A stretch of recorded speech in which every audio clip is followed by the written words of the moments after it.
सानन्दमानन्दवने वसन्तम् आनन्दकन्दं हतपापवृन्दं वाराणसीनाथं नाथनाथं श्रीविश्वनाथं शरणं प्रपद्ये। ज्योतिष शास्त्र के अनुसार चैत्र कृष्ण पक्ष की द्वितीय तिथि,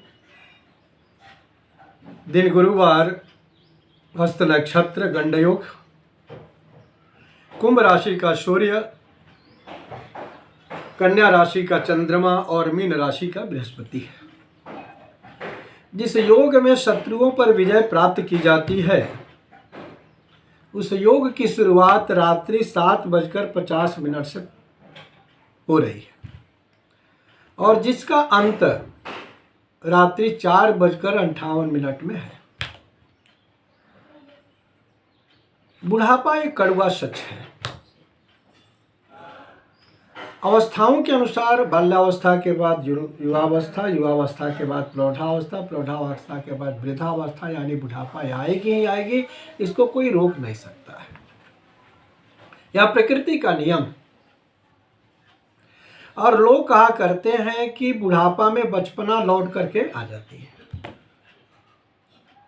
जिस तरह से बचपन में बच्चे बच्चियों को पेट में भूख नहीं होती है, आंख में भूख होती है।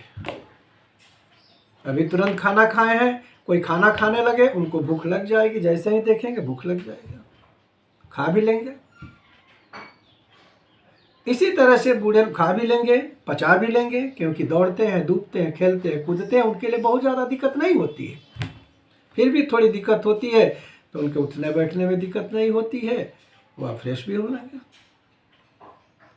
और जिस तरह से बच्चे बच्चियों किसी चीज़ को प्राप्त करने के लिए जिद करते हैं, घर में कुछ बनता है तो पहले खाने की जिद करते हैं, ज़्यादा पाने की जिद करते हैं, जो बना उसमें प्राप्त करने की जिद करते हैं, उसी तरह से बचपना जब बुढ़ापा में लौट आती है तो बूढ़े लोग भी जो आ गया उसी में से थोड़ा बहुत ले लेते, थोड़ा बहुत ले लेते, थोड़ा बहुत ले लेते। ये थोड़ा थोड़ा करते उनके लिए ज़्यादा हो जाता है। घर में बना तो पहले क्यों नहीं आया, घर में बना तो ज़्यादा क्यों नहीं आया। इस तरह की वो बचपन जैसा जिद भी करते हैं और गुस्सा भी करते हैं। परिणाम क्या होता है कि उनका तन और मन दोनों अस्वस्थ हो जाता है। इंद्रियां तो सारी शिथिल हो जाती है, पाचन शक्ति कमजोर हो जाती है, जिसके चलते सुबह से शाम तक कुछ न कुछ खाते पीते रहते हैं, चाय कॉफ़ी दूध ज़्यादा लेते हैं, जिसके चलते उनको अपच की स्थिति हो जाती है, अजीर्णता की स्थिति उत्पन्न हो जाती है।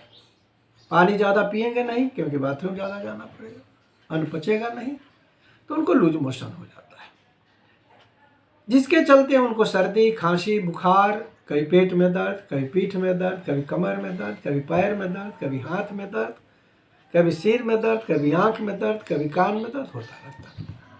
इस तरह से वे रोगी हो जाते हैं और यह रोग से ग्रसित लंबे समय तक चलते हैं। परिणाम क्या होता है? परिणाम होता है कि उनका शरीर साथ छोड़ देता है। दूसरी बारी आती है परिवार की। परिवार में पति हो चाहे पत्नी हो, एक दूसरे का साथ छोड़ देते हैं।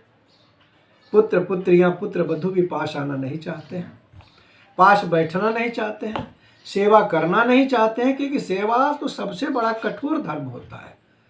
सबते सेवक धर्म कठोरा। और इस तरह से वो उपेक्षा का पात्र हो जाते हैं, अनादर का पात्र हो जाते हैं। और गोस्वामी तुलसीदास जी ने भी दोहावली में इस बात का संकेत किया है कि दीर्घ रोगी दारिद्री कटु बचलो लुपलोग तुलसी प्राण समान तऊ हो ही निरादर जोग।